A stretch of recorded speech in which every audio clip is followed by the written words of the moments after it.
අයිබන් බොහෝ දෙනෙක් බලාපොරොත්තු පොදිබැඳගෙන ඉන්න සහ රටේ ඉදිරිය තීරණය වන 2024 මුදල් වර්ෂය සඳහා වන අයවැය ඉදිරිපත් කිරීම මුදල් අමාත්‍යවරයා විදිහට අතිගරු ජනාධිපතිතුමන් විසින් හරියටම දහවල් 12ට පාර්ලිමේන්තුවේදී ඉදිරිපත් කරන්න නියමිතව තිබෙනවා.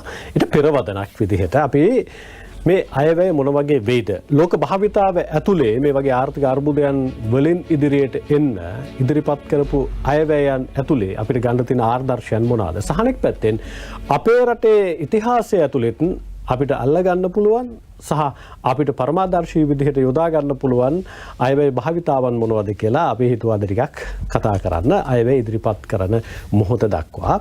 ඒ වෙනුවෙන් එක තැනකදී ස්වාධීන රූපවාහිනියේ ගරු සභාපතිතුමන් විදිහටත් අනෙක් පැත්තෙන් අපේ රටේ ආර්ථික දේශපාලන සමාජීය සහ සංස්කෘතික කියවීම් ඇතුලේ තියෙන හරයන් එකතු කරගන්න විචාරකයෙක් විදිහට සහ ලෝක දේශපාලනය ඇතුලේ ලෝක ආර්ථික හැසිරීම ඇතුලේ සමාජ කියවීම් ඇතුලේ ලොකු පරිචයක් තියෙන විද්වතෙක් විදිහටත් මාධ්‍ය ඇතුලේ අපි හඳුනා ගන්න ජ්‍යෙෂ්ඨ නීතිඥ සුදර්ශන ගුණවර්ධන මහත්මයාව අපි මේ සාකච්ඡාවට බද්ධ කරගන්නවා. අයිබන් ඔබට. අයිබන් සර්. සුදර්ශන ගුණවර්ධන මහත්මයාට අපිට ලොකු සාකච්ඡාවක් ඉස්සරහට අරගෙන යන්න පුළුවන්. ඒ සාකච්ඡාව එක තැනකදී අපිට මේ අයවැය ඇතුලේ අපි හිතන දේවල් සහ අනෙක් පැත්තෙන් ලෝක භාවිතාවත් එක්ක මුහු වෙන්නේ කොහොමද කියලත් අපිට එක තැනකදී නිර්ණය කරගන්න හැකියාව ලැබෙයි.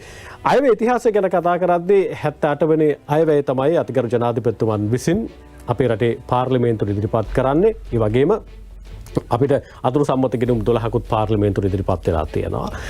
සහ අපේ රටේ ඉතිහාසය ගැන කතා කරද්දී පළවෙනි මුදල් ඇමති වෙලා ජේ.ආර්. ජයවර්ධන මහත්මයා 1951 දී එතුමා අයවැය කතාව කරලා අයවැය ඉදිරිපත් කරාට පස්සේ එතුමා කියනවා අපි ලක්ෂ 10000ක් බ්‍රිතාන්‍යයන්ට දෙනවා දෙවන ලෝක යුද්ධයෙන් පස්සේ බ්‍රිතාන්‍යය ගොඩනගන්න. ඔවුන් අපේ ණය ඉල්ලුවා. මොකද එතකොට අපිට ගිණුමක් තිබුණා බ්‍රිතාන්‍යයේ. ඒ පවුම් වලින් තිබුණේ ඒක එක තැනක ඉන්දියානු මුදලුත් තිබුණා. ඒකෙන් ලක්ෂ 1000ක් අපි බ්‍රිතාන්‍යයට දුන්නා 1951. එතුමා 53 අයවැයක් ගෙනවා 1920න් පස්සේ ලෝකයේ ඇති වුණු දරුණුතම ආර්ථික අර්බුදය හමුවේ සහ හිඟය හමුවේ තමයි 53 ජේ.ආර්. ජයවර්ධන මහත්මයා මුදල් ඇමතිවරයා විදිහට පාර්ලිමේන්තුවට අයවැය ඉදිරිපත් කරන්නේ. ඒක ලොකු සාකච්ඡාවක් ඇති කළා සහ ආණ්ඩු පෙරළියක් දක්වා වර්ධනය වෙන තැනකටත් ඒක ක්‍රියාත්මක වුණා. මොකද ඒ වෙනකොට ආහාර අර්බුදයක් තිබෙ හින්දා. ඒ වගේම පසුබිමක් වර්තමානයේ නිර්මාණය වෙනවා. වගේම ජේ.ආර්. ජයවර්ධන මහත්තයා පළවෙනි විධායක ජනාධිපතිවරයා වෙනකොට රොනීද මෙල් මහත්තයාට දෙනවා මුදල් ඇමති ධූරය. රොනීද මෙල් මහත්තයා කියලා කියන්නේ අපේ රටේ 11 වතාවක් අයවැය පාර්ලිමේන්තුවට ඉදිරිපත් කරපු මුදල් ඇමතිවරයෙක්. එතනින් මෙපිට ඉන්නේ මහින්ද රාජපක්ෂ මහත්මයා. එතුමා අවස්ථා 11ක් ඉදිරිපත් කරලා තියෙනවා පාර්ලිමේන්තුවට අයවැය.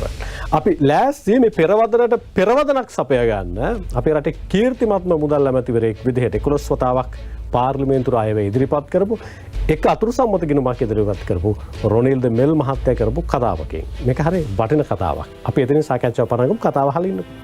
All natural but come scene natural table fine songs there is to be, you know, which illustrate these things very well. Everything was controlled. Not only rice, flour, sugar, potatoes, dal, green gram, petrol of course, diesel, all oils for vehicles. Everything was rationed. It was not a closed economy. The British who administered these countries at that time did not have a closed economy.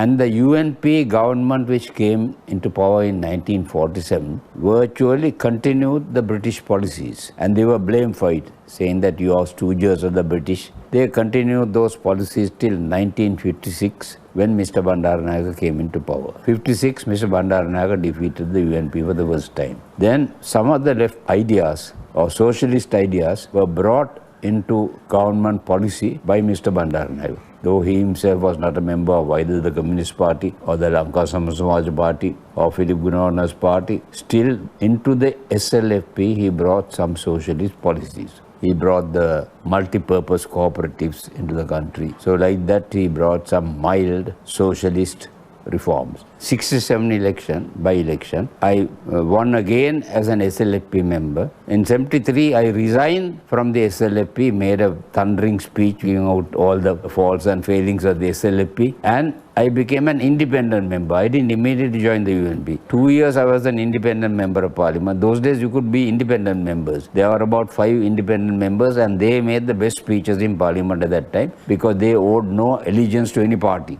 You could think out your own ideas and make your own speech depending on the circumstances of the country. හැත්තෑවේ Sri Lanka නිදහස් පක්ෂයේ බලයට පත් වුණා සෑහෙන ලොකු වැඩි ආසන සංඛ්‍යාවක් එක්ක 3-2කින් වැඩි ආසන මමත් එක්කෙනෙක් එපාරාවේ ශ්‍රී ලංකා නිදහස් පක්ෂයෙන් 71-72 වෙනකොට සම්පූර්ණ පිරිහීමට පත් වුණා. මොකද ඒගොල්ලන්ට බැරි වුණා කිසිම හොඳ වැඩ පිළිවෙලක් ක්‍රියාත්මක කරන්න. දුන්න පොරොන්දු ඉෂ්ට කරන්නත් බැරි වුණා. Later rule that 2 days in the week there is no rice in any hotel or eating house in the country. The idea was that in private houses also they should stop eating this thing, but that they couldn't stop. But all eating houses, everything, eating houses opposite the fort railway station, all the, no rice at all. Get one loaf of bread, you have to go at 3:30 in the morning. In that particular period of Mrs. Bandaranayaka, the black marketeers got very rich. The hoarders, the people who could hoard and put it out when the scarcity was most acute and people were almost starving, they used to put a tin of milk powder out, infant's milk powder, at 25 times the price, maybe even 100 times the price, depending on the situation. The only people who had some goods which the government imported were the cooperatives. But the managers of the cooperatives used to underground send the goods to private traders. So very little came through the cooperative societies. Left criticized. I must say that Dr. N.M. Perra, Peter Kahneman, they were my personal friends, no doubt, but they criticized it strongly because our leftists here were Poteguras who stuck to the doctrines of Lenin and Marx, which had become out of date also by 1930s. And Mr. Bandaranayake, up to a point, modified them. He called himself a socialist, but that also he didn't emphasize too much. But he brought in some socialist ideas. Central banks in countries like Singapore and Hong Kong were much more efficient than the central banks in this part of the world, not only in Sri Lanka. In India, it was much worse than us.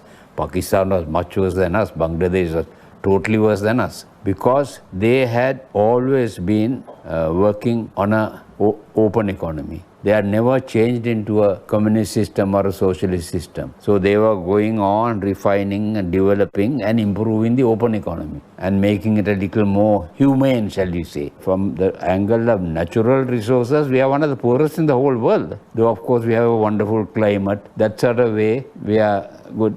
That's why we had to confine ourselves to tea, rubber and coconut. And out of them, tea did best. Like the Bible for the Christians, the Halpotha for the whole country. දැන් තියෙන දියුණුවෙන් 90% ඇති වුණේ ආර්ථික විවෘත කිරීමෙන් පස්සේ.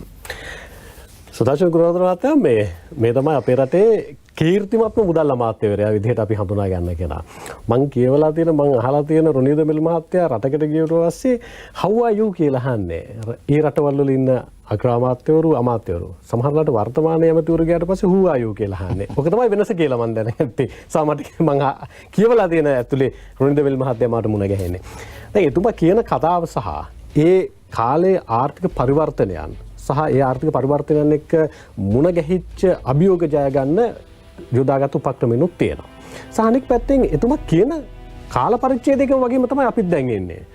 ගෝඨාභය රාජපක්ෂ මහත්තයාට සෑහෙන බලයක් දුන්නා, 79 ලක්ෂයක් දුන්නා, පාර්ලිමේන්තු බලය දුන්නා, ඊට පස්සේ අවසානයේ යන්න වුණා. දැන් අභියෝගේ බාරගෙන තියෙනවා රනිල් වික්‍රමසිංහ මහත්තයා. සමග පෙරමුණු ආණ්ඩුවෙන් පස්සේ ජයවර්ධන මහත්තයාට ආණ්ඩුව හම්බුණා වගේ තමයි. ආර්ථික හසුරුවන්න රට හසුරුවන්න අවස්ථාව ලැබුණා වගේ තමයි. එහෙම කාල පරිච්ඡේදයක් ඇතුලේ ආර්ථික හසුරුපු විදිහයි. දැන් රනිල් වික්‍රමසිංහ මහත්තයා 78 වන අයවැය පාර්ලිමේන්තු ඉදිරිපත් කිරීම ඇතුලේ මිනිසුන්ට දල්වගෙන ඉන්න බලාපොරොත්තු වෙන ජීවයක් ලැබෙන විදිහයි ඔබතුමා කොහොමද අර්ථ ගන්න?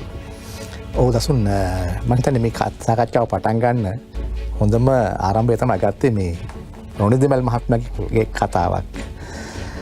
රොනිල් මෙල් මහත්මයා කියන්නේ කීර්තිමත් සිවිල් සර්වන්ට් කෙනෙක්, සිවිල් සර්වකෙක්, පරිපාලන සේවකයෙක්. ඊට පස්සේ ඔහු දේශපාලනයට එනවා. ශ්‍රී ලංකා පක්ෂයෙන් එන්නේ. ඇවිල්ලා එතුමා කියනවා 67 දී අතුරුමැතිවරණයෙන් ඇවිල්ලා ඊට පස්සේ 70 දිත් පත් වෙලා 73 දී ස්වාධීන වෙනවා. ඒතර ඔහු දෙනවා යම් කිසි ආකාරයක පින්තූරයක්. අපි බ්‍රිතාන්‍ය අධිරාජ්‍යවාදී පාලනය යටතේ හැදිච්ච රටක්. ඒ රටේ ඒ හදපු සිස්ටම් තමයි තියෙන්නේ. හැබැයි ඒ සිස්ටම් ඇතුලේ ආර්ථිකය යම් ආකාරයෙන් හොඳට කරගෙන ගියා.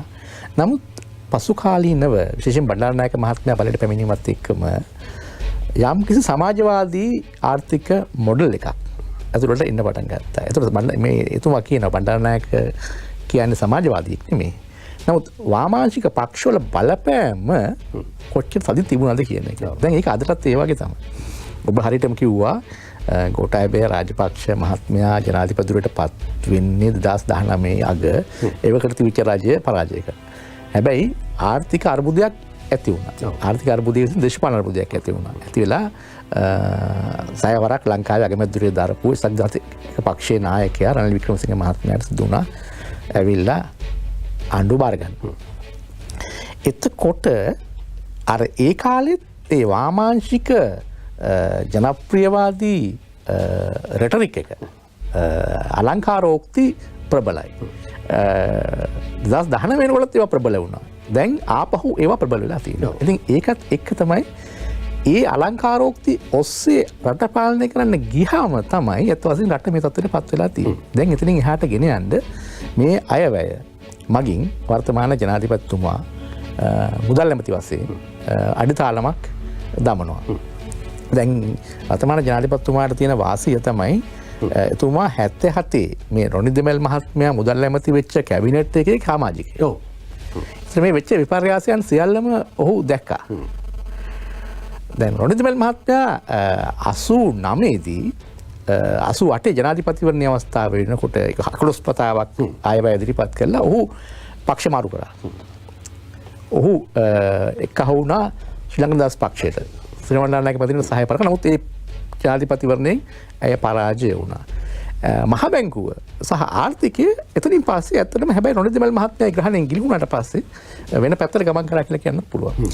ඉතින් මෙතන තියෙන්නේ මූලික වශයෙන්ම රජය මුල් වෙලා පෞද්ගලික ව්‍යවසාය අඩපණ කළා ගෙනියන ආර්ථිකයේ යන්න පුළුවන් උපරිම දුරට අපි ඇවිල්ලා තියෙනවා. ඔව්.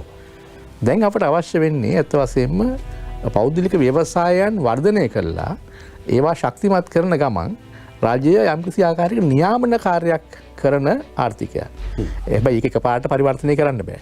ඒ පරිවර්තනය කිරීම සඳහා අපි නොඑක අවස්ථාවල 16 වතාවක් ජාත්‍යන්තර මූල්‍ය අරමුදලත් එක්ක ගමන් කරලා තියෙනවා. ඒ 16 වතාවෙම අපි අතරමැදි ඒක කඩාවෙන් දාලා තිනවා. දැන් 17 වෙනි වතාවට අපි ඒ සැලසුමේ ගිහින් තියෙනවා. හැබැයි මේක වැටුනොත් අපිට යන්න පාරක් නැහැ. ඔව් දැන් ගරු රනිල් වික්‍රමසිංහ මහත්මයා පියවර සුදර්ශන ගුණවර්ධන අයවැය ඉදිරිපත් කරන්නේ නොවැම්බර් 14 වෙනිදා මගේ මතකයේ හැරෙනවා. නොවැම්බර් 14 වෙනිදා එතුමා අයවැයේ මූලික කතාව ඇතුළේ කියනවා මම මේ අයවැය ඉදිරිපත් කරන්නේ ඊළඟට මේ ආර්ථික අර්බුදයෙන් ඉස්සරහට එන්න පදනමක් දාන්න කියලා. එක තැනකට එතුමා තරුණ සමාජයට ආමන්ත්‍රණය කරනවා. ඒ ඇතුළේ මේ තියෙන අර්බුදේ මම හරියට කියවගෙන ඉන්න. හැබැයි මේ අවුරුද්දේ මේ අයවැය යෝජනා ටික මම පාර්ලිමේන්තුවට ඉදිරිපත් කරන්නේ එතනින් එහාට පියවරක් තියන්න පදනම සකසන්න කියලා. විශ්වාස කරන්න පුළුවන්ද ඒ පදනම ඇතුළේ ගොඩනැගිච්ච එක තුල යම් ආකාරයක අලුත් පිම්මක් අපිට පනින්න පුළුවන් වෙයි කියලා මේ අයවැය යෝජනාවත් එක්ක මට උත්තරයක් දෙන්න ඉක්මනට අපි වෙලාව බලලා ආවට පස්සේ. විශිෂ්ට බලකාය ඔබ වෙත ගෙනාවේ අති විශිෂ්ට රසයෙන් යුත් සුදු පැකට්ටුවේ මංචි ලෙමන් පෆ්.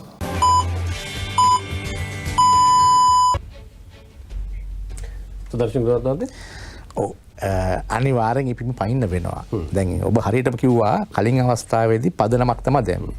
මොකද ඒ වෙනකොට ජාත්‍යන්තර මූල්‍ය අරමුදලත් එක්ක එකඟතාවයකට යන්න අපි උත්සාහ කරාට ඒ කියන්නේ 2022 අප්‍රේල් මාසෙන් ඉඳන් මේ උත්සාහය ගත්තට අපිට ඒක කරගන්න බැරි වුණා. ඒතර මේ 2023 අයවැය 22 ඉදිරිපත් කරපු යම් කිසි ආකාරයක සංඥා කිරීමක් කරා. අපි මේ දිශාවට යන්න ලැහැස්ති කියලා. ඒ සංඥා කිරීම ඉස්සරහා ඊළඟට තිබුණු ප්‍රශ්න තමයි කොහොමද විදේශීය ණය ප්‍රතිව්‍යුහගත කරන්නේ නැත්නම් කියන එක. ඒ කාරණේ සම්බන්ධයෙන් ණය හිමියන්ගේ එකඟතාවයක් ලබා ගැනීම. ඒක විශාල ප්‍රශ්නයක් වෙලා තිබුණා. ඒකඟතාවය ලබා ගත්තා. ඊට පස්සේ දේශීය ණය ප්‍රශස්තකරණය කරන්න අවශ්‍ය වුණා. ඒක ලබා ගත්තා. ඊළඟට මේ අයවැය යෝජනාවල තිබුණා මේ බදු සම්බන්ධයෙන් යම්කිසි යෝජනා. ගොඩාබේ රාජපක්ෂ මහත්තයා කාලේ බදු අඩු කරානේ. ඔව්. දැන් බදු අඩු කරාම උනේ රජයේ ආදායම අහිමි වෙනවා. රජයේ ආදායම අහිමි වෙනවා, වියදම වැඩි වෙනවා. ඉතින් වියදම දැන් තියෙන ප්‍රශ්නේ ආදායම සහ වියදම සමතුලනය කරගන්න එපා. අනිවාර්යයෙන්. වෙන කවුරුත් දෙන්නේ නැහැ. ඉතින් පහුගිය කාලේ සිද්ධ වෙලා තියෙන්නේ ආදායම අඩුයි වියදම වැඩි මුදල් අච්චු ගහලා තමයි මේක කරේ. නමුත් අපි ඉන් පස්සේ විකිද දාන දැන් රොනිදිමල් මහත්මයාගේ දැන් මේ කතාවෙත් කිව්වා 70 ආපු ආණ්ඩුව 3-2කින් බලයටපත් වුණා. බලයටපත් වෙලා අවුරුද්දක් දෙකක් යද්දී පිරිහීමට ලක් වුණා. විශේෂයෙන්ම භාණ්ඩ හිගයක් ඇති වුණා. එතකොට පෝලිං වලින් තමයි බඩු ගන්නනේ. පාන් ගෙඩියක් ගන්න 3:00 නම් පොලිමේ ඉන්නවා. පාන් පොලිම තිබුණා, හාල් පොලිම තිබුණා. ඊට හාල් පොළු දාලා හාල් ප්‍රවාහනේ නැවැත්තුවා. එතකොට දවස් දෙකක් බත් කන්න විදියක් නැහැ. ඉතින් ඒ වගේ ළමයින්ට කිරි පිටි නැහැ. ඇඳුම් ඒ කියන්නේ රෙදි නැහැ. ඉතින් ඒ වගේ ප්‍රශ්න නිසා විශාල දුෂ්කරතා ඇති වුණානේ. ඉතින් ඒකම උනේ මොකද්ද? ඇත්තටම කළු කඩේ ශක්තිමත් වීම. අර එතුමා කියනවා සමුපකාරයට තමයි බඩු එන්නේ. හැබැයි ඒ බඩු මහජනයට යන්නේ නැහැ. ඒවා හොරපාරෙන් කළු කඩේට යනවා. ඒතකොට සමුපකාර මැනේජර්ලාට විශාල බලයක් ඒ කාලේ ලැබෙනවා ඒක නිසා. ඉතින් මෙන්න මෙවැනි තත්ත්වයක් තිබුණා. ඉතින් මේ තත්ත්වය ඔබට මතක් වෙනවා ඇති නේද? පසුගිය අවුරුද්දේ අපි හිටපු තත්ත්වය. 2022 අපි වැඩි කාලයක් ගත වුණේ බඩු නැහැ, තෙල් නැහැ, ගෑස් නැහැ. ඒතකොට අනිත් වගේම අනිකුත් භාණ්ඩ නැහැ. එතකොට හැමදේම කළු කඩෙන් යන්න උනා. අපි දන්නවා ත්‍රිවිරෝධ රථ ඒ කාලේ පාරේ නැහැ. ත්‍රිවිරෝධ රථ ඔක්කොම ගිහිල්ලා තෙල් පුරවගෙන ඇවිල්ලා උඩ තෙල් බවුසර වශයෙන් ක්‍රියා කරන්න පටන් ගත්තා. ඒ කියන්නේ බඩු හිගයක් ඇති වුණායින් පස්සේ අනිවාර්යයෙන්ම කළු කඩය කියන එක හැදෙනවා. නීතිය පාලනය නැති වෙනවා. ඒ කියන්නේ සුදර්ශන ගුණවර්ධන ඔබතුමා විශ්වාස කරනවා දැන් රොඩේබ්බෙල් මහත්තයාගේ කතාවත් එක්ක වර්තමානට ගලපා ගැනීම ඇතුලේ මේ බජට් එකෙන් අපනයන සීමාවන් ආනයන සීමාවන් පනවලා තිබුණානේ. ඒක සම්පූර්ණයෙන්ම ඉවත් කරලා විවෘත ආර්ථිකය ඇතුලේ තියෙන අවකාශයන් උකහා ගන්න ලංකාව ඇතුළට තව ඉඩ දෙන්න ඕන කියලා. එහෙම අවස්ථාවක් විවර වෙයි කියලා විශ්වාස කරනවා. ඇත්ත වශයෙන්ම ජාත්‍යන්තර වෙළඳාම කියන්නේ ගනුදෙනු. දැන් ඔබ මගේ රටෙන් ආනයනය කරනවා නම් ඔබ බලාපොරොත්තු වෙනවා ඔබේ රටේ නිෂ්පාදනයත් මගේ රට විසින් ආනයනය කරයි කියලා. එහෙම නැත්නම් මේ වෙළඳාම වෙන්නේ නැහැ. මේක 2 way process එකක් නේ. එතකොට 77ට කලිනුත් තිබුණේ මේ වගේ ආනයන සීමා කළා ආනයන ආදේශන ක්‍රමයක්. ඒතර ආනයන ආදේශන තරඟකාරී නැහැ. එතකොට වෙන්නේ අර අවශ්‍ය ගුණාත්මක භාවය නැහැ. ඉතින් ඒ தත්ත්වය තමයි ඇත්තටම ඇති වෙන්නේ පොදුනේ ආනයන සීමා කිරීම තුල. නමුත් ආනයන සීමා කරන්න උනා යම් දුරකට මොකද ආර්ථිකයේ තිබිච්ච මේ ව්‍යවෘතසහගත තත්ත්වය විශේෂයෙන්ම අපිට අපේ රට බංකොලොත්තු කියලා ප්‍රකාශ කරාට පස්සේ අපිට කිසිම රටක් ණය දෙන්නේ නැහැ. ඒ කියන්නේ ණයවර ලිපියක් කරගන්න බැරුව අපිට තෙල් ගේන්න. එතකොට තෙල් ඇවිල්ලා තෙල් නැව තියෙනවා මූදේ ගන්න බෑ සල්ලි නැතුව. දැන් ඔහොම තත්ත්වයක් තිබුණේ. ඒතර වෙන්නේ මොකද්ද? මෙතන අනිවාර්යෙන් කළු කඩයක් ඇති වෙනවා. ඉතින් එතකොට ආනයන සීමා දැන් ලිහිල් කරලා තියෙනවා. ක්‍රමානුකූලව ලිහිල් කරලා තියෙනවා. උදාහරණයක් වශයෙන් මෙතන දැන් මේ මේකප් දාලා තියෙනවානේ. මේ මේකප් බඩු වලට තිබ්බ ආනයන සීමා. දැන් මේකප් නැතුව කොහොමද ස්ටුඩියෝ එකක් දුවන්නේ? සා මේ කර්මාන්තේ පවතින්න බෑනේ. හැබැයි දැන් මේකප් වල තියෙන එක අයින් කරලා තියෙනවා HS කෝඩ් එක. ඒක සීමාව අයින් කරලා තියෙනවා. දැනට වාහන සම්බන්ධයෙන් තමයි මම හිතන්නේ විශේෂයෙන්ම තියෙන්නේ. ඒක ගැන මම දන්නේ නැහැ මොකද්ද ප්‍රතිපත්ති තීන්දුව වෙන්නේ කියලා. නියම ව්‍යාපෘතියක් ක්‍රියාත්මක කරලා. ඔව්. මොකද ඒක දෙකපැත්තක් තියෙනවානේ. දැන් වාහන ආනයනය කිරීමෙන් බද්දක් ලැබෙනවා. තීරු බද්දක් තියෙනවානේ. ඉතින් ඒ බද්දත් ආණ්ඩුවට එනවා. ඉතින් ඒක නැවැත්තුවෙන් පස්සේ බද්ද නැති වෙනවා. ඉතින් මේක දෙපැත්තට යනවා. ඉතින් ආර්ථිකය සමතුලනය කළා. කෙසේවත් ආනයන සීමා ඉවත් කිරීම මගින් විශාල අර්බුදයක් ඇති වුණේ නැහනේ. ඩොලරය යම්කිසි ස්ථාවර මට්ටමක පවත්වා ගන්න පුළුවන් වුණා. දැන් බොහෝ දෙනෙක් කිව්වා ඔන්න ආනයන සීමා ඉවත් කරගාම ඩොලරය ආපහු නැගී කියලා. ඉතින් එහෙම දෙයක් වුණේ නැහැ. පහුගිය කාලේ උනේ මොකද ඇත්ත වශයෙන්ම අර කළු කඩය. ඒ කියන්නේ ඩොලරුත් කළු කඩේනේ තිබුණේ. ඔව්. ඉතින් ඒක නැවතිලා දැන් සාමාන්‍ය ක්‍රියාදාමයේ ගමන් කරනවා. ඒ වගේ තවත් සමහතයක් තියෙනවා මේ ණය ගෙවන්න පටන් ගත්තට පස්සේ මේක ප්‍රශ්නයක් වෙනවා කියලා. ණය දැනටත් ගෙවනවා. දැනට මේ නොගෙවන්නේ ඒ කියන්නේ එක්තරා විදිහකින් මේ ද්විපාර්ශ්වික ණය සහ පෞද්ගලික ණය හිමියන් ගත ණය තමයි දැනට දැන් ඒ සම්බන්ධව සාකච්ඡාවක් යන්නේ. ඉතින් ඒ ආර්ථිකයේ යම්කිසි ඒ පදනම දාලා තියෙනවා. දැන් තියෙන්නේ එතනින් එහාට ගන්න. ඉතින් එතනින් එහාට ගත්තේ නැත්නම් ඇත්ත වශයෙන් අපි ආපහු 2022 මුල අපි හිටපු යුගයට ඉතා ඉක්මනින් යන්න පුළුවන්. සමහර තැනකදී අයවැය ඇතුලේ ජනප්‍රිය මාතෘකාවක් සහ සමහර ජනප්‍රිය කතාවන් කියන්න පුළුවන්. ඒවා හැබැයි මේ පවතින සමාජය ඇතුලේ යථාර්ථයේද කියන කාරණය පිළිබඳ ප්‍රශ්නයක් තියෙනවා. ඒ නිසාම මේවා අයවැය සමහර වෙලාවට අභියෝගාත්මක අයවැය කියන්නේ 1920න් පස්සේ අපි හඳුනාගන්නේ 53 අයවැය තමයි අභියෝගාත්මක අයවැය කියලා. හැබැයි ඒ හා සමාන වපසරියකින් මෙපිට තමයි ගිය අවුරුද්දේ අයවැය ඉදිරිපත් කරනකොට තිබ්බ පරිසරය සහ මේ වෙනකොට පරිසරය වෙනස් වෙලා තියෙනවා. නමුත් 53 තිබුණු තත්ත්වයට සමාන තත්ත්වයක් නොවුනත් ඒහා අභියෝගයන් සමානව තියෙනවා අපිට දකින්න පුළුවන්. ඒ නිසා මේව අයවැයත් ඉතාමත්ම සමහර වෙලාවට අපිට අපි අපේක්ෂාවන් මුදුන්පත් නොවන පොදු අපේක්ෂාවන් මුදුන්පත් කරන අයවැයක් බවට පරිවර්තනය වේවි. දැන් මෙවර 2024 වර්ෂය සඳහා රජයේ විසර්ජන පනත් කෙටුම්පත අනුව රජයේ ඇස්තමේන්තුගත වියදම රුපියල් බිලියන 3860ක් කියලා සඳහන් වෙනවා. 23 එක තිබුණේ බිලියන 3657ක් බිලියන 203ක වැඩිවීමක් දකින්න තියෙන වියදම පැත්තෙන්. සුදර්ශන වර්ධන. ඒ නිසාම සමහර වෙලාවට අනෙක් පැත්තෙන් වියදම වැඩි කියලා කියන්නේ ආදායමක් උත්පාදනය කරගන්න ඕනේ. අපේක්ෂා කරන්න පුළුවන් මේක පැත්තකින් බදු ආදායම් පිළිබඳව සහ සමහරලාට රජයේ ආදායම් වර්ධනය කර ගැනීම පිළිබඳව නව ප්‍රවේශයන් පිළිබඳව නේද? ඔව්. දැන් වියදම අනිවාර්යෙන් වැඩිලා තියෙනවා. හැබැයි දැන් වියදම් වැඩි වෙන හැම දෙයක්ම නරක දෙයක් කියලා ගන්න බෑ. මොකද හේතුව සමහර ආදායම් උපයන්න වියදම් කරන්න වෙනවා. දැන් අපි ආයතන ගමුකෝ. අපි ආයතනයේ අපි ආදායම් වියදම සමතුලනය කරන් ගිහිල්ලා පාඩු ලැබෙමින් තිබිච්ච ආයතනය දැන් ලාභ ලබන මට්ටමට ගෙනස් තියෙනවා. හැබැයි ඒකල තියෙන වියදම සීමා කිරීමෙන් සහ ආදායම් වැඩි කර ගැනීම. හැබැයි සමහර ආදායම් ලබා ගැනීමට වියදමක් දරන්න වෙනවා. ඒ වගේ රජයටත් යම්කිසි වියදම්. දැන් බලන්න තියෙන්නේ මේ වියදම් වැඩි වෙලා තියෙන්නේ කුමන ක්ෂේත්‍රවලටද? කුමන ක්ෂේත්‍රවලද? ඵලදායී ක්ෂේත්‍රවලද වැඩි කරලා තියෙන්නේ.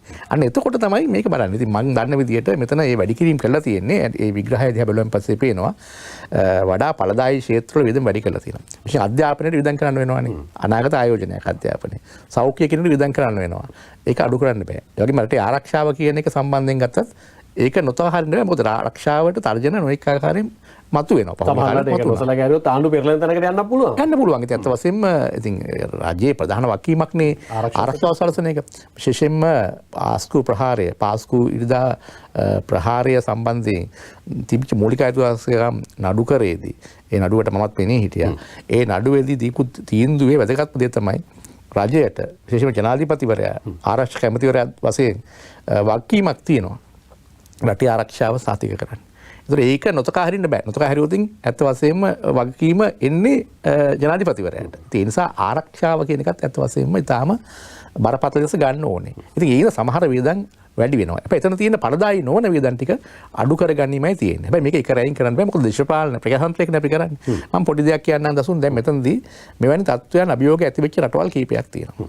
දැන් චීනය ගත්තොත් චීනය අද තාම ලෝකේ බලවතෙක් බවට පත් වෙලා තියෙනවා. නමුත් චීනය මාව සේතුන්ගේ පාලනය යටතේ දැඩි සංවෘත ආර්ථිකයක් ඇතුළේ ගමන් කරේ. ගමන් කළා ආර්ථිකය හිරවීමකට ගියා. ඊට පස්සේ ඩෙන් ෂියාओपिंग ආවට පස්සේ ඇත්ත වශයෙන්ම ඔහු කරේ සමාජවාදී පාලනය යටතේ කොමියුනිස්ට් පක්ෂ නායකත්වයට යටතේ ආර්ථිකය විවෘත කරා. විවෘත කරාට පස්සේ ආර්ථිකය වර්ධනය වෙන්න පටන් ගත්තා. හැබැයි ඒක කලේ තනි පක්ෂ පාලනයක් යටතේනේ. එන විරෝධතා ආදිය මතුවුනේ නැහැ. දැන් අපි ගමු ඉන්දියාව. ඉන්දියාවෙත් එක්තරා විදිහක ලංකාවටත් වගේම සමාජවාදී මොඩල් එකක් තිබිච්ච ආර්ථිකයක් තමයි ගමන් කරේ. දැඩි සමාජවාදී නෙමෙයි මෘදු සමාජවාදී. දැන් රොනිදිමන් මහත්මයා කියනවානේ බණ්ඩාරනායක මහත්මයා දැඩි සමාජවාදියෙක් නෙමෙයි මෘදු සමාජවාදී කියලා. ඒ වගේ ඉන්දියාවෙත් නේරුගේ පාලනය යටතේ කොංග්‍රස් පක්ෂය යම්කිසි සමාජවාදී people's friendly නැත්නම් ජනතා හිතවාදී පාලනයක් කියලා තමයි අරන් ගියේ.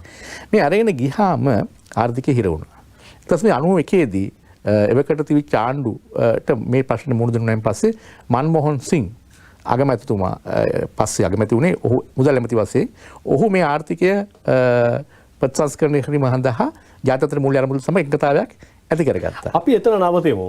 නවතිලා මන්මෝහන් සිං මහත්තයා මොකද කියන්නේ කියලා අපි අහලා ඉඳමු. මේ කතාව මේකට පෙරවදනක් සැපීමේදී අපිට ලොකු වැදගත්කමක් තියෙනවා. අපි කතාව අහලා ඉමු. In July 1991, India kicked off a series of reforms to unleash its economy from the stifling rigidity of the socialist era. 25 years on, these reforms have given rise to fascinating forces. Manmohan Singh, the then finance minister, ended his budget speech of 91-92 with a quote from French novelist Victor Hugo. "No power on earth can stop an idea whose time has come." He then went on to conclude with the declaration, "Let the whole world hear it loud and clear. India is now wide awake. We shall prevail. We shall overcome." The speech set the stage for the cleanest declared break from the past that India has seen on the economic front, both in years prior and since. අලුත් පියවරක් තියෙනවා ඉන්දියාව. සහ විවෘත වීමක් දකිනවා.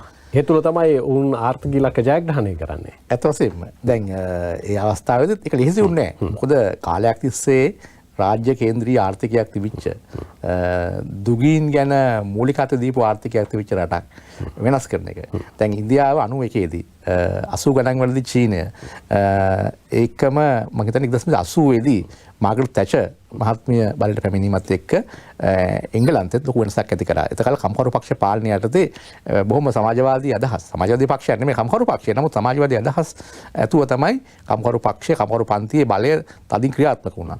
නමුත් conservative පක්ෂය ඇවිල්ලා මාග්‍රට් තැචර් ලොකු වෙනසක් කරා. තැචර් වාදය. ඒකම ඇමරිකාවේදී රේගන් ඒ වෙනස කරා. එමගේ රැල්ලක් ගමන් කරා. තැචර් යකඩ ගැහණිය කියලා කියන්නේ ඩිස්පෙන්ස් ආයතනයේ ප්‍රධානියත් එක්ක එකතු වෙලා ඇය කරන්නේ රාජ්‍ය ප්‍රතිව්‍යුහගත කරණයක් කරනවා රාජ්‍ය පාලනය විශේෂයෙන්ම රාජ්‍ය යාන්ත්‍රණය අලුත් හඳුන්වා දීමක් සිදු කරනවා.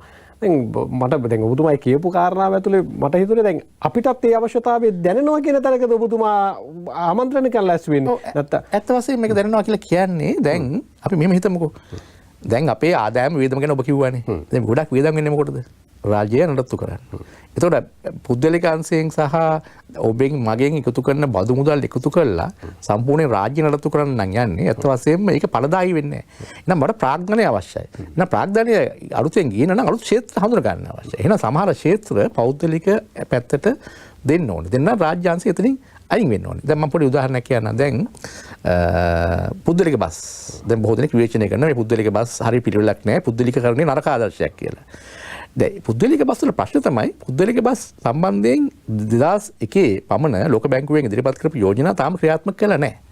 ඒ තමයි බස් සමාගම් හදලා යම් පාරවල් සම්බන්ධයෙන් ඒ පාරවල් බලු දෙන්න කියලා. ඉතින් අද ඒක කරන්නේ නැතුව තිබීමින් තමයි මේ වගේ වේවුලක් තියෙන්නේ. එහෙම නැත්නම් පානදුර කොළඹ බස් මාර්ගය එක සමාගමකට බදු වෙනවා. ඒතර ඒ සමාගමේ බස් විතරයි යන්නේ ඒකේ. ඒතර ඒ සමාගමට පුළුවන් නිසි කාලසටහනක් ඇතුළේ බස් ධාවනය කරන්න. අද වගේ තත්ත්වයක් ඇති වෙන්නේ නැහැ. ඒ හැබැයි හිතන්න පුද්ගලික බස් තිබුණ නැත්නම් මොකද වෙන්නේ? අද CTB එකට තනියෙන් පුළුවන් ද මේක දරන්න දාලා කරන්න බෑ. හැබැයි CTB එක පාඩුයි. කොච්චර මුදලක් අපි දෙනවද? රජයෙන් දෙනවා. ඒතකොට එයා ලංකාව හැදුවා ශ්‍රී ලංකන් ගුවන් සේවය. ඒක පුද්ගලික අංශයත් එක්ක වැඩ කරනකොට ඒක ලාභ ලැබුවා සහ රජයට ලාභාංශ හම්බුණා. අද මොකද වෙලා තියෙන්නේ? මේ එකතු කරන බදු මුදල් මේකට පාඩුවට යොදනවා. ඉතින් මේ නිසා යම්කිසි විපර්යාසයක් අවශ්‍යයි. ඒතකොට මේ විනාශය ඇත්ත වශයෙන් 77 ආරම්භ කරන ජයවර්ධන මහත්තයා. ඊට පස්සේ තමයි ඩෙන් ෂාओपिंग පටන් ගත්තේ චීනය. ඊට පස්සේ තමයි වියට්නාමය. ඊට පස්සේ තමයි ඉන්දියාවේ 91 දී. ඒ වගේම තැචර් සහ රේගන් දැන් රොනල්ඩ් රේගන් මහත්මයා රිපබ්ලිකන් පක්ෂයේ අපේක්ෂක වශයෙන් ජිමි කාටර් මහත්මයාව පරද්දලා 80 දී බලයට එනවා. එතනදී ඔහුගේ එක වැදගත් එකක් තමයි මේ ඔහු කියන ප්‍රකාශයක් තමයි ඔහුටත් අවශ්‍ය වෙන less government. ඒ කියන්නේ රජයට යන වියදම් ප්‍රමාණය අඩු කරලා පෞද්ගලික අංශයට ඉඩ දෙන්න කියන එක. ඔහු කියනවා most fearful words in the English language is I am from the government, I am here to help කියලා. ඒ කියන්නේ ඉංග්‍රීසි භාෂාවේ තියෙන භයානකම වචන ටික තමයි මම ආණ්ඩුවෙන් ඇවිල්ලා ඉන්නේ ඔබට උදව් කරන්නයි මම ඇවිත් තියෙන්නේ. ඒ කියන්නේ ඒ ඉච්චරට ආණ්ඩුවේ මැදිහත් වීම රජයට රටට ඇවිල්ලා තියෙනවා ඒක අඩු කරන්න කියන එකයි මේ කියන්නේ. එතකොට මට කියන්න අවශ්‍ය උනේ 77 මේ ආරම්භය ගත්තා. හැබැයි මේ ආරම්භය ගත්තම ඊළඟ පියවර තියන්න අපිට බැරි වුණා.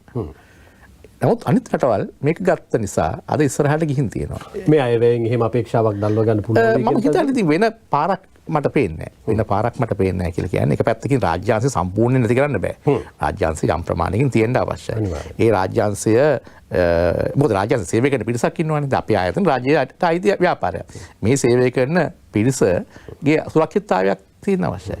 මේක කරන්න පුළුවන් ක්‍රමානුකූලව පෞද්ගලික ආයෝජනවල ඉඩ දීලා ජාත්‍යන්තර ප්‍රාග්ධනය මෙහෙට ගෙනෙන සලස්සලා එතකොට රාජ්‍යාංශයට වඩා හොඳ රැකියා සුරක්ෂිතතාවයක් අවස්ථා පෞද්ගලික අංශයේ හැදුනොත් එතකොට මේ අංශවලට තියෙන තඩබඩ නැති වෙලා ගිහිල්ලා ඒවට වැඩි අවස්ථා හොයාගෙන පිළිසියන්න පුළුවන්. ඉතින් බොහෝ දෙනෙකුට දෙන්නේ ප්‍රශ්නෙත් උඩක තමයි සභාපතිතුමා දැන් සමහර දැනකදී රාජ්‍ය ගුරුවරයා මැතිතුමනි අර ආයතන ප්‍රතිව්‍යුහගත කරණය කිරීම පිළිබඳ වන සාකච්ඡාව ඇතුලේ මෙවර අයවැයෙන් සුරක්ෂිත භාවය පිළිබඳ ලොකු බියක් සාකච්ඡාවක් සමාජය ඇතුලේ ඇති වෙලා තියෙනවා විශේෂම රාජ්‍ය අංශයේ.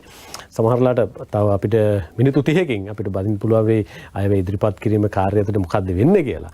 අපි ඒ තත්ත්වය අත්විඳින එක අපි සාකච්ඡාවකට යමු. ඉක්මනට වෙලාව බලලා ඇවිල්ලා නජිතුත් ඉන්නවා පාර්ලිමේන්තු සංකීර්ණයේ ඒ සූදානම ගැනත් අපි කතා කරන්න ඕන. ඊට පස්සේ අපි ඇත්තටම බ්‍රිතාන්‍යයට යන්න ඕන මාග්‍රට් තැචර් පිළිබඳව තියෙන කෙටි සටහනකුත් බලන්න. මොකද ඒකත් මේ වෙලාවේ රටක් විදිහට නැගිටින්න අලුත් පියවරක් තියෙන වෙලාවේ හදිසියෙන් වැදගත්. අපි ඉක්මනට වෙලාව බලමු ඔක්කොටම කලින්.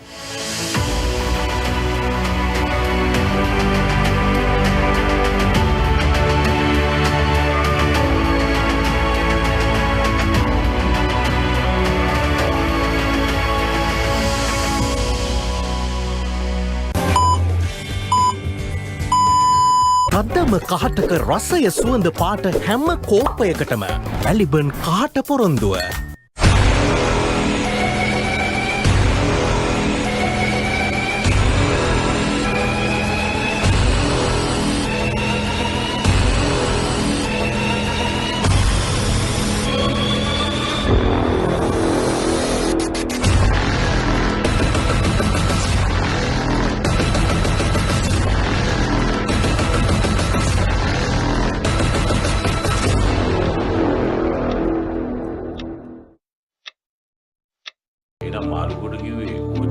බෙල්ල තියනවා කියලා. ඉතින් බං කෝච්චියේන වෙලාව කියන්න හරි කෝල් එකක් ගන්න පුළුවන් වෙන්නේ බෑ. මොකද්ද? චාටර්. ඒ ඉස්සරනේ. දැන් අපි කොහොමද දන්නේ කෙල්ල විස්තරේ දන්නවද කියලා? එයා අපිව දාලා පිට රටකට යන්න හදනවා. මේ වෙලාවෙ ඉතින් ලොකු රටකට යන්න සල්ලිත් නැහැනේ. ඒක දැනගත්ත වෙලාවෙ ඉඳලා අල්ලේ නංගි අඬනවා පුතේ. ෂා. දාගන්නවත් නෑ. සේකර බොසාගේ මොලේ තමයි මොලේනේ. ඈ. තාම ගේම් එක පටන් ගත්ත විතරයිලු.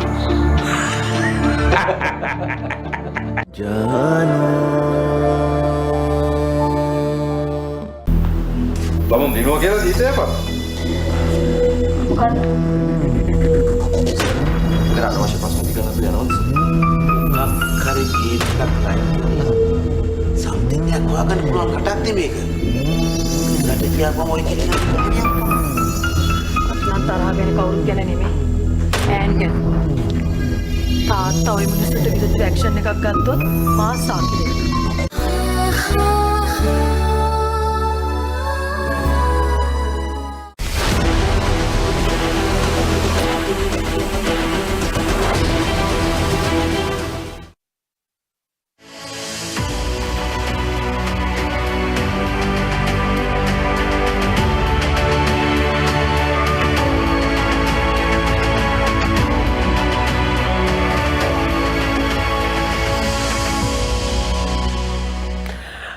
අයවැයට පෙරවදරක් සමගෙන අප එන්නේ මේ අපි රටේ 78 වන අයවැය ලේඛනය අතිගරු ජනාධිපතිතුමන් දළ අමාත්‍යවරයා විදිහට දහවල් 12ට පාර්ලිමේන්තුවට ඉදිරිපත් කරන්න නියමිතව තිබෙනවා.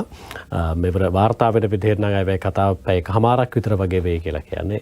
ඒ තුල රටේ අනාගතයේ දිශානතිය සහ විශේෂයෙන්ම මේ ආර්ථිකය යලි පණ ගැන්වීම වෙනුවෙන් වන ක්‍රියාවලිය පිළිබඳව බොහෝ දේ අපිට දැනගන්න පුළුවන් වේ. ඒ වගේම තමයි බොහෝ දෙනෙක් අපේක්ෂාවෙන් ඉන්නවා. පඩිනඩි වැඩි වේද සහන ලැබේද කියලා ඒ පිළිබඳවත් අපිට 12න් පස්සේ දැනගන්න පුළුවන් අයවැය කතාව ඇතුලේ. අපි මේ ගරු සුදර්ශන ගුණවර්ධන මැතිතුමන් එක්ක කතා කරමින් ඉතින් මේ අයවැය ඉදිරිපත් කිරීම තුළ රටක් අපේක්ෂා කරන දේවල් ලෝකයේ අර්බුදයන් එක්ක රටවල් ඉස්සරහට යනකොට ආර්ථික අර්බුදයන් ගොඩනගෙන දේශපාලන අර්බුදයන් නිර්මාණය වෙනවා. ඒ ඇතුලේ සුරක්ෂිතව ආර්ථිකය ශක්තිමත් කරගෙන යන කරපු ප්‍රතිසංස්කරණ යන එක කොහොමද ඉස්සරහට ගියේ කියලා. මේ කතාවත් ඔබ බලලා ඉන්නකෝ. Hello and good evening. Thank you for joining us today for our Advert Chats. My name is Randenia, and today I'm joined by my associate Tatsarani, and we're going to talk about the budget and the upcoming budget and how government expenditure has been working out and what we as Advocata, what we think about it. So Tatsarani, shall we get this started? Yes, Akira. So let's start a little bit talking about the expenditure of the current budget. Okay. So with whatever the analysis that we have done so far, what we kind of realize is that compared to 2023, our expenditure in 2024 budget has increased by 11%. And compared to 2022, it has increased by 68%. Right. Right. So we are looking at a more of a expenditure-wise race. But when we look at the composition of the expenditure, what we are seeing is like 2.6 trillion is allocated to kind of cover the recurrent expenditure, right, and also to pay interest payments, right? And then 1.6 trillion is gone to cover up the capital expenditure. Yeah. I think the interesting point is the fact that our interest payments are getting increased with every year. Right. So this year we have 2.6 trillion. By 2024, it will be increased by 20%, right? Okay. So year-wise, the interest payments are going to increase. Right, it's exponential growth. It's also interesting to note, took a look at numbers myself. I think the interest cost is much more higher than our recurrent expenditure, if I'm not mistaken, Yes, right? it is a little bit more. It's a little bit more, like Yes, about yes. 0.1 Yes, billion more. yes, yes. Trillion more, sorry. Yes. The numbers always confuse me. So, I mean, if we look at the numbers and we look at, so to give everyone at home a little bit of context, in the IMF program and as a part of it, there was a certain budget allocation that we were supposed to meet, and there's a small estimate that we were supposed to meet. So I think our interest costs are a little bit more than what we were assuming. The IMF was assuming for Sri Lanka to be paying. But I think in order to meet the expectations and to meet the estimates, we have reduced our capital expenditure and a little bit of a recurring expenditure as well to stay in line with the budgetary expectations of the IMF.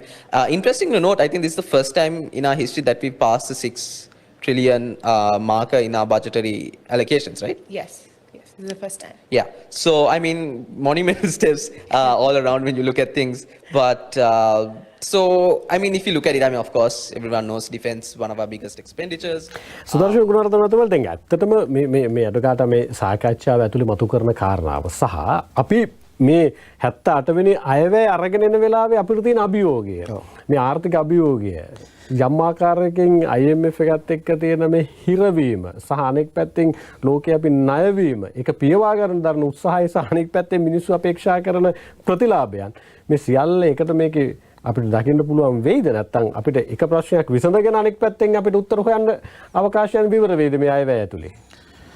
ඔව් මේක තමයි මම හිතන්නේ තව ටික වෙලාවකින් ඔයාලට බලන්න පුළුවන් ඇත්ත වශයෙන්ම ජනාධිපතිතුමා මුදල් ඇමතිවරයා වශයෙන් මොකක්ද ඉදිරිපත් කරන අප්‍රෝච් එක කියලා. මොකද මෙතන එක පැත්තකින් තියෙනවා චීනය වගේ නෙමෙයිනේ. චීනේ මං කිව්වා චීනයේ තියෙන්නේ මූලික වශයෙන්ම තනි පක්ෂ පාලනය. ඒතර ප්‍රතිසංස්කරණය ක්‍රියාත්මක කරලා ඒ ප්‍රතිසංස්කරණය ක්‍රියාත්මක කිරීමට විරුද්ධ වන අයට විරුද්ධව රාජ්‍ය බලය යොදවන්න පුළුවන්. අපි ප්‍රජාතන්ත්‍රවාදී රටක්. ප්‍රජාතන්ත්‍රවාදී රටක විශාල වශයෙන් මේ ජනප්‍රියවාදී දේශපාලන කතිකාවට ලොකු ඉඩක් තියෙනවා. දැන් ඔබුණත් අහන්නේ කියන්නේ මේ ඔක්කොම ASCII සහනයක් ගන්න පුළුවන්ද බලාපොරොත්තු වෙනවා. දැන් ප්‍රශ්නේ තියෙන්නේ මාධ්‍යයේ වකීමක් තියෙනවා අපි ඉන්න තත්ත්වයක් මිනිසුන්ට කියන්නේ. අනිවාර්යයෙන්. දැන් එතකොට මෙතනදී ජනාධිපතිතුමාලා සිද්ධ වෙන එක පැත්තකින් බලන්න තමන්ගේ coalition partners ඒ කියන්නේ තමන් එක්ක තමන්ගේ පක්ෂයෙන් ඉන්න එක മന്ത്രിවරේ අනිත් පක්ෂ ඔක්කොම එකතු වෙලා හදපු ආණ්ඩුවක් තියෙන්නේ. ඒතකොට ඒ අයගේ එන ඉල්ලීම් දිහා බලන්න වෙනවා. වෘත්ති සමිති වල ඉල්ලීම් තියෙනවා. වෘත්ති සමිති කියනවා රුපියල් 30000කින් පරි වැඩ කරන්නේ නැත්නම් ඒගොල්ලන් අඛණ්ඩ වැඩ වර්ජනය කරනවා කියලා. අපි පිළිගන්න ඕනේ ජනතාවට තියෙන අමාරුකම් තියෙනවා මෙතන විශේෂයෙන් අපි ගත්තොත් අපි හැමෝටම අමාරුයි. විශේෂයෙන්ම රාජ්‍ය සේවය වැඩ කරන අයට අමාරුකම් තියෙනවා. නමුත් කොහෙන්ද සල්ලි හොයන්නේ? දැන් ඔබ අහනවා ගිය පාරට වඩා වියදම වැඩි. දැන් මෙතන මේ සාකච්ඡාවේදී කිව්වා 2023ට සාපේක්ෂව 120ක විතර වියදම වැඩි කරලා තියෙනවා. 2022ට සාපේක්ෂව 60ක විතර වැඩිකමක් තියෙනවා. ඒකට හේතුව තමයි මුදලේ අවප්‍රමාණීමක් තියෙනවානේ. දැන් ඕන භාණ්ඩයක් මිලදී ගන්න ගියාම මිල වැඩි. හැබැයි ඒ මොකටද මම කලිනුත් කිව්වා මොකටද වෙන් කරලා තියෙන්නේ? ඒතකොට ඇත්ත වශයෙන්ම මේ ණය සේවා කිරීම නැත්නම් ඩෙට් සර්විසින් කියලා කියනවා. නැත්නම් ණය පොලී ගෙවීමට ලොකු මුදලක් යනවා. IMF එකත් එක්ක එකඟ වෙච්ච 2024 වර්ෂය සඳහා කලින් අයවැයෙන් පුරෝකථනය කරපු මේ ගානට වඩා ඇත්ත වශයෙන්ම රුපියල් බිලියන 234කට වැඩි මේ පොලි ගෙවින්න. එතකොට දැන් මෙන්න මේක ගත්තයින් පස්සේ ඒකත් එකතු කරන්න බැහැ විදමට. ඔව්. එතකොට දැන් පොලි පිරිවැස රජයේ ආදායම අතර ගත්තයින් පස්සේ ලෝකයේ පවතින ඉහළම අනුපාතය ලංකාව හසුව තියෙනවා. දැනට 70%කට වැඩි. ඒ කියන්නේ රජයේ ආදායමට ප්‍රතිශතයක් වශයෙන් පොලි ගෙවන්න 70%ක් යනවා. එතකොට 2024 දී අයවට අනුව සමහරට 60ක් වගේ මට්ටමට එන්න පුළුවන්. එතකොට මේ තත්ත්වය යටතේ තමයි මේ වියදම වැඩි වෙලා තියෙන්නේ. එතකොට මේ වියදමට සාපේක්ෂව ආදායමක් ලබා ගන්න අවශ්‍යයි. ලබාගෙන කොහොමද රට බැලන්ස් කරන් යන්නේ? දේශපාලන වශයෙන් බැලන්ස් කරන් යන්නේ. අන්තිමට මේ ඔක්කොම කරලා දේශපාලන වශයෙන් ඒක පාරවලල්ලක් වෙන්න බෑනේ. කිසිම මම හිතන්නේ දේශපාලනකෙක් කැමති වෙන්නේ නැහැ. දේශපාලන කණ්ඩායමක් කැමති වෙන්නේ නැහැ. තමන්ගේ දේශපාලන පැවැත්ම පරදුවට තියලා මේක කර.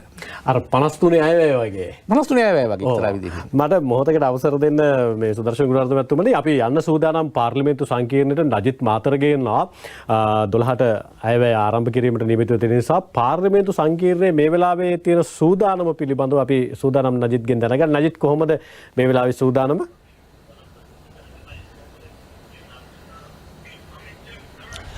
අයිබෝන් දසුන් මා මේ මොහොතේ රැඳී සිටින්නේ ශ්‍රී ලංකා උත්තරීතර පාර්ලිමේන්තු සංකීර්ණයේ අභිමානවත් වසර 75ක නිදහස සමරන මේ වසරේදී 78 වන අයවැය කතාව ඉදිරිපත් කිරීමට අතිගරු ජනාධිපතිතුමන් මුදල් අමාත්‍යවරයා වශයෙන් සූදානම්ව සිටින මොහොතක් අද හරියටම මධ්‍යහන 12ටයි පාර්ලිමේන්තු සංකීර්ණයේදී 2024 වසර සඳහා වන විසර්ජන පනත් කෙටුම්පත පළමු වරට පාර්ලිමේන්තුවේ ඉදිරිපත් කිරීම නැත්නම් අපි සාම්ප්‍රදායිකව හඳුන්වන අයවැය කතාව සිදු කිරීමට නියමිතව තිබෙන්නේ. දැන් මේ මොහොත වන විටත් රාජ්‍ය තාන්ත්‍රිකයන් විදේශ රටවල තානාපතිවරුන් මහ කොමසාරිස්වරුන් ඒ වගේම පාර්ලිමේන්තු මන්ත්‍රීවරුන් මාධ්‍යවේදීන් සහ විශාල පිරිසක් පාර්ලිමේන්තුවට පැමිණ තිබෙන මොහොතක් මේ අයවැය කතාව ආවරණය කිරීම සඳහා විශේෂයෙන්ම මේ වසර පුරාවටම රටේ පවතින ආර්ථික අර්බුදකාරී තත්ත්වය සමනය කිරීම සඳහා අවශ්‍ය ඉදිරි වැඩපිළිවෙල ඉදිරි දැක්ම පිළිබඳව වැඩි අවධානයක් යොමු කරමින් මෙවර අයවැය එනම් 2024 වසරේ අයවැය නිර්මාණය වී තිබෙන බව තමයි ආර්ථික විශ්ලේෂකයන් සඳහන් කරන්නේ.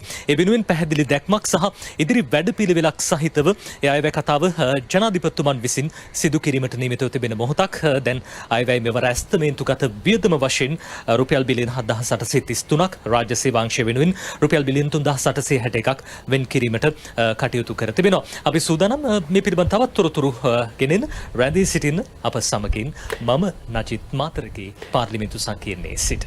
හරි. බොහොම ස්තුතියි නජිත්. අපි තව අවස්ථාවක් සූදානම් කොහොමද ආසන්නයේදීම සූදානම කියලා කාරණේ පිළිබඳව ඔබෙන් දැන ගියා ගන්න. දැන් මේ සුදර්ශන ගුණවර්ධන මහත්මයානේ දැන් අර ඔබතුමා මතු කරපු කාරණාව දැන් මෙවර එක තැනකදී අපිට අපි ණය අර්බුදයෙන් ගොඩ එන්න අපිට IMF එක දීලා තියෙන ප්ලෑන් එකත් සහ උන්ගේ දීලා තියෙන සහයෝගයත් එක්ක ණය ප්‍රතිව්‍යුහගත කරන රටවල් දීලා තියෙන සහයෝගයත් එක්ක අපි එක තැනකදී අපි දැන් අපහු ණය ගෙවන්න පටන් ගන්න වෙනවනේ.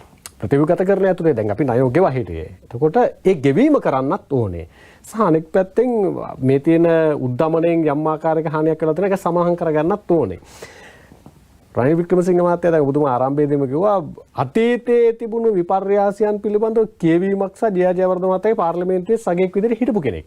සහ ඊට පස්සේ අගමැතිවරයෙක් සහ ආසන්නෙම ගෝඨාභය රාජපක්ෂ මහත්තයා ඇතුලේ සිදුවිච්ච සිද්ධාමය පිළිබඳව හොඳ කියවීමක් තියෙන කෙනෙක්. ජාත්‍යන්තර භාවිතාවෙත් හොඳ කියවීමක් තියෙන. ওই සියලු දේ එක්ක තත්ත්වය කළමනාකරණය කරගන්න පුළුවන් වේද? සහ අනෙක් පැත්තේ ඒ කළමනාකරණය වෙනුවෙන් තියෙන ජාත්‍යන්තර සහයෝගීතාවය මෙතනින් එහාට කොයි විදිහට ලැබෙයිද? දසුන් මෙහෙමයි. ඉතින් ඇත්තටම ගත්තොත් දැන් පහුගිය අවුරුද්දේ මාස 4ක වගේ කාලයක් ඇතුලේ අපේ රට යම් ආකාරයකින් මේ තත්ත්වෙත් පවත්වා ගන්න පුළුවන් වෙලා තියෙන්නේ මේ තත්ත්වය කළමනාකරණය කිරීම නිසා. මේ කළමනාකරණය කිරීමේදී ආර්ථිකය කළමනාකරණය කරලා තියෙනවා. දේශපාලනය කළමනාකරණය කරලා තියෙනවා. ඒ වගේම තමයි ජාත්‍යන්තර සම්බන්ධතා කළමනාකරණය කරලා තියෙනවා. ඔබ කිව්වා වගේ ජාත්‍යන්තර වශයෙන් සෑම රටකින්ම සහයෝගය තියෙනවා. එහෙම නැත්නම් ඇත්ත වශයෙන් අපිට ණය ප්‍රතිව්‍යුහගත කරන්න යන්න බැහැනේ. ඔව්. එතකොට චීනය අද පැහැදිලිව පොරොන්දුවක් දීලා තියෙනවා ඒ පැත්තෙන්. එතකොට දැන් තියෙන්නේ මේ කටයුතු එකතු කරලා රට ඇතුලේ ඒ ප්‍රතිසංස්කරණ කරන්න. දැන් IMF එකත් එක්ක අපි එකඟ වෙච්ච දේවල් ටිකක් තියෙනවා. ඒ එකඟ වෙච්ච දේවල් වලින් සෑහෙන ප්‍රමාණයක් අපි ඉටු කරලා තියෙනවා. හැබැයි තව කොටසක් ඉටු කරන්න බැරි වෙලා තියෙනවා. ඒතර ඉටු කරලා දේවල් වුණත් කරේ කොයිතරම් ආකාරයක විරෝධතා මැද්දේද කියන ප්‍රශ්නේ තියෙනවා. ඒ උදාහරණයක් ගත්තොත් බදු දැන් මේ බදු ඇත්තටම අඩු කරපු බද්දනේ වැඩි කරලා තියෙන්නේ. ඔව්. කලින් තිබිච්ච බද්දක් අඩු කරපු එක වැඩි කරා. නමුත් ඒ අවස්ථාවේදී විශාල හඬක් නැගුවා. ඉතින් බදු වැදිනකොට අපි කාටවත් ප්‍රශ්නයක් නමුත් රට දුවන්නම් බදු අවශ්‍යයි. එතකොට අනිත් පැත්තට තියෙන කාරණේ තමයි කොහොමද දැන් මේ ඉදිරියට යන්නේ කියන එක. දැන් එතනදී ඉදිරියට යෑමේදී ඔබ කිව්වා මේ ණය දැන් නොගෙවයි අපි ඉන්නේ ගෙවන්න පටන් ගත්තට පස්සේ මොකද වෙන්නේ කියලා. මේක ඇත්ත වශයෙන්ම ටිකක් මිත්‍යා මතයක්. දැන් ණය අපි තාමත් ගෙවනවා. අන්න එතනින් පස්සේ ගෙවනවා නම් දැන් සමහර පහුගිය කාලේ සුදර්ශන ගුණවර්ධන මහත්තයා කිව්වනේ අපි ගෙවනවා කියලා කිව්වට සමහර පාර්ලිමේන්තුවෙත් කිව්වා නෑ ගෙවන්නේ නෑ කියලා. ගෙවනවා නම් මේ අපි දරන්නේ ලොකු බරක්ද? ඉස්සරහට මේක ලිහිල් වේද? අපි වෙලාව බලලා ඇවිල්ලා සුදර්ශන ගුණවර්ධන මහත්මයා කතා කරමු. POC පිට රට තෑගි සීසන් 3 එතර මුදල් ලංකා බැංකුවටම එවන්න.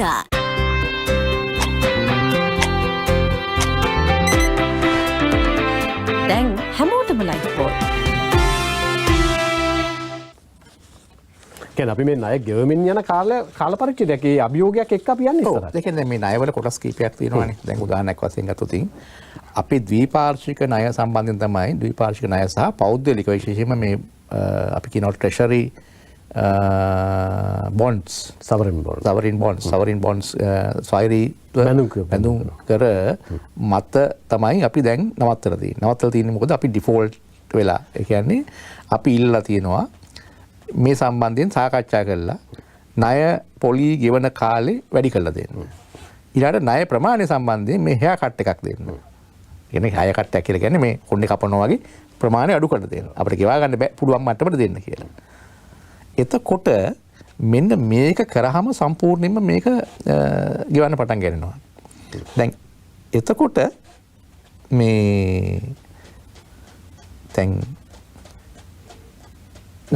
මේ සම්පූර්ණයෙන්ම ගෙවන්න පටන් ගන්නවා. දැනටත් අපි ගත්තොත් බහුපාර්ශ්වික ණය ආසියානු සම්බන්ධ බැංකුවෙන් හරි ලෝක බැංකුවෙන් හරි ගත්ත ණය අපි ගෙවමින් ඉන්නේ. දැන් ළඟදී බංග්ලාදේශයේ තිබිච්ච සොප් එක යටතේ ගත්ත ණයත් ගෙවුවා. ඒ නිසා මේක දැනටත් ගෙවනවා. ඉස්සරහටත් ගෙවන්න ප්‍රතිපාදන වෙන් කරනවා මෙතන. ඔව්. වෙන් කරනවා. ඒක ප්‍රතිපාදන වෙන් කළා තියෙද්දි තමයි මේක යන්නේ. ඉතින් ඒකට බලන්නේ මේ debt restructuring කියලා කියන්නේ මොකද්ද? debt restructuring කියලා කියන්නේ එක්තරා විදියකින් මේ ණය ගෙවන ආකාරය ප්‍රතිහුගත කිරීම. ඒකයි. හරි.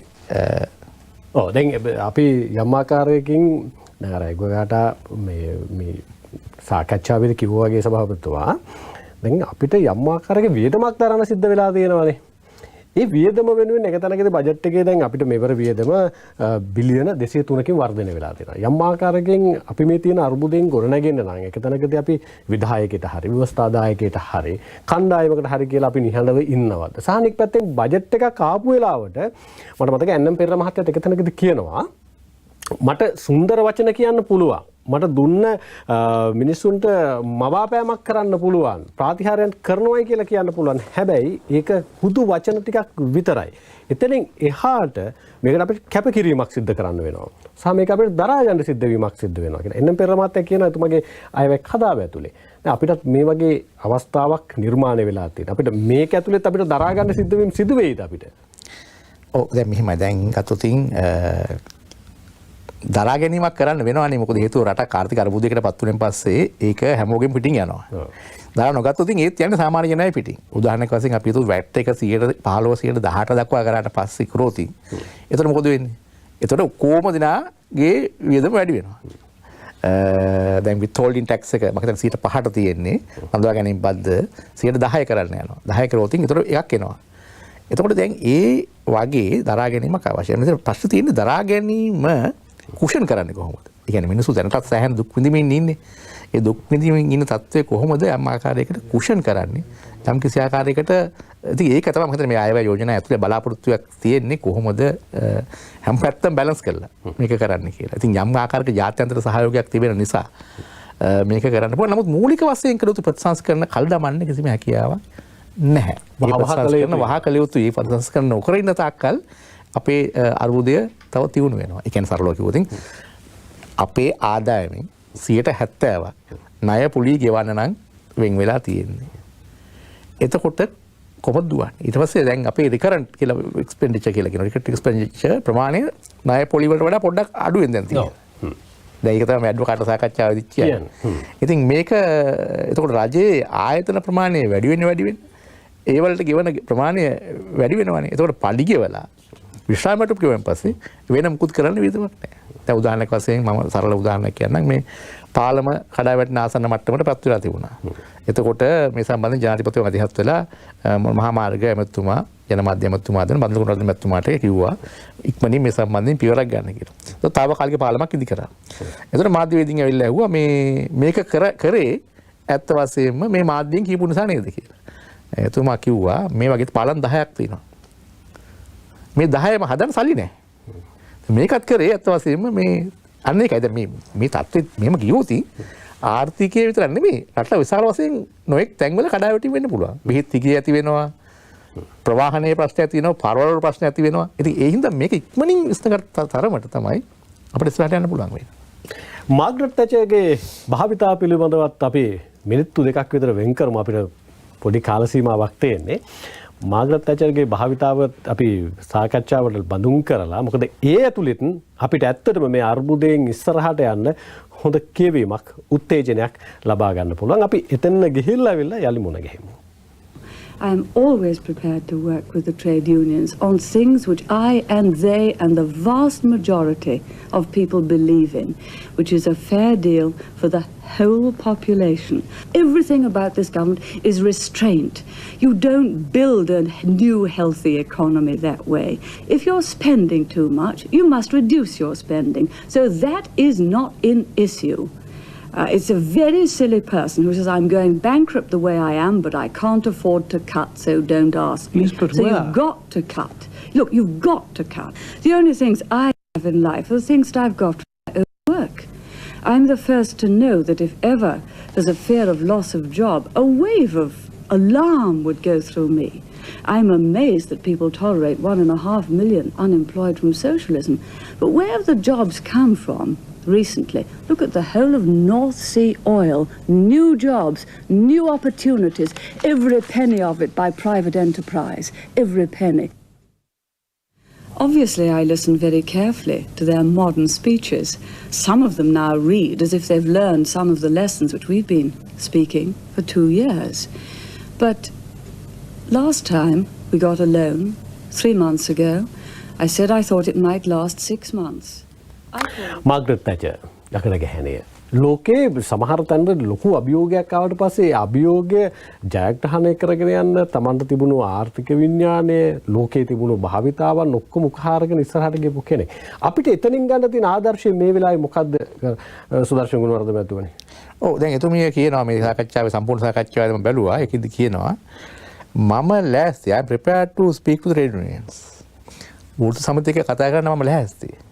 නමුත් ප්‍රශ්නේ තියෙන්නේ වෘත්ති සමිතිය වලට බලපාන්නේ වෘත්ති සමිතිය කතා කරන්නේ තමන්ගේ සමාජිකයන් ගැන පමණයි. නමුත් ඡන්දේ පත් වෙච්ච ආණ්ඩුවකට සිද්ධ වෙන රටේ සියලු දෙනා ගැන බලන්න. දැන් වෘත්ති සමිතිය නියෝජනය කරන්නේ මේ මූලිකව සංවිධානාත්මක ක්ෂේත්‍රයේ සේවය කරන අය. නමුත් මුළු මහත් ජනතාව දිහා බලලා ඒ අයත් සුරක්ෂිත වෙන විදිහේ වැඩ පිළිවෙලක්. ඉතින් එතකොට පෙවුනේ රාජ්‍ය අංශය ඊටාම ආකාරක්ෂමයි මුදල් නාස්ති කරනවා රට ඉස්සරහට ගෙනියන්න බෑ. රටේ ආර්ථික වර්ධනය අනහෙట్లా තියෙන්නේ. එතකොට ඒක වළක්වන්න තමයි එතුමිය එක්තරා විදිහකින් දැඩි ක්‍රියාමාර්ග ගත්තා. ඉතින් යකඩ ගැහණිය කියලා කියන්නේ අත් වශයෙන්ම ඕන කෙනෙකුට පැත්ත දෙකක් තියෙනවානේ. එක පැත්තක අය හොඳයි කියද්දි තව පැත්තක අය නරකයි කියනවා. ඉතින් විශේෂයෙන්ම වෙන්නේ වාමාංශික කතිකාව හුඟක් ප්‍රබල නිසා වාමාංශිකයන් කියන කතාව තමයි ඉතුරු වෙන්නේ. හැබැයි ඒ වෙලාවේ මාග්‍රට් තැචර්ට ඒ ප්‍රතිසංස්කරණ කරන්න යනකොට තිබුණු විවේචනය අවුරුදු 2ක් ගියාට පස්සේ ඇය ගරුත්වයේ සලකලා උත්තුංග විදියට සලකන්න හේතුවක් වුණා ආර්ථික පුනර්ජීවනයත් එක්ක. ඔව්. ඉතින් ඒක නිසා මේක මුල් අවස්ථාවේ අමාරුවෙන් අල්ලගෙන යෑම තමයි තිබෙන්නේ. ඒක තමයි හොඳම කතාව. දැන් සමහර වෙලාවට මෙවර මේ 78 වන අයවැය ඉදිරිපත් කිරීම ඇතුළත අධිකරු ජනාධිපතිතුමන් ඔබ අපේක්ෂා කරන දේවල් සමහරලාට ඔබේ පක්ෂයට අනුව, ඔබේ ආයතනයට අනුව, ඔබේ කණ්ඩායමට අනුව, ඔබේ වෘත්තීය සමිතියට අනුව පටු නොවෙන්න පුළුවන්. එතුමා ජනාධිපතිවරයා හින්දා මේ කෝටි 2යි ලක්ෂ 20ක ජනතාව වෙනුවෙන් පොදුවේ හිතන්න වෙනවා සහ මේ වෙලාවට වැඩිය අනාගතය ගැන හිතන්න. ඒ නිසා අර බජට් එක ඉදිරිපත් කරාට පස්සේ ඒක ඇතුලේ මගේ ගොඩ නෑ මගේ කණ්ඩායමේ ගොඩ නෑ කියලා හෙට කෑ ගහලා පාරට බහින්න කලින් පටු සීමාවෙන් පුළුල් ඔබ බලන්න. අපි අවසාන අපි ඉල්ලීම එය. බෙහෙම ස්තුති සුදර්ශන ගුණවර්ධන මැතිතුමනි මේ පෙරවදන සපයන්න සපමිනියාට විශේෂයෙන්ම අපේ රටේ දේශපාලන භාවිතාව ආර්ථික භාවිතාව සමාජ කියවීම වගේම ජාත්‍යන්තර පිළිබඳව ගැඹුරු කියවීමක් එක්ක අපිට අද වෙනස් හැඩයකින් මේ පෙරවදන ඔබ ළඟට අරගෙන එන්න හැකියාව ලැබුණේ සභාපතිතුමනි නීතිඥ සුදර්ශන ගුණවර්ධන මැතිතුමා ඔබතුමාගේ සහභාගීත්වය නිසා අයිබන් ස්තුතියි. අපි සමුගන්නවා මේ සමුගන්නේ ප්‍රධාන ප්‍රවෘත්ති මැදිරියට සම්බන්ධතාවය ලබා දෙමින් එතනින් පස්සේ අපි ඔබ කැටුව යනවා පාර්ලිමේන්තුවට 78 වන අභියෝගාත්මක සහ අපේක්ෂා කරන අයවැය අපි ශ්‍රවණය කරන්න. අපි ප්‍රවෘත්ති මැදිරියට යමු.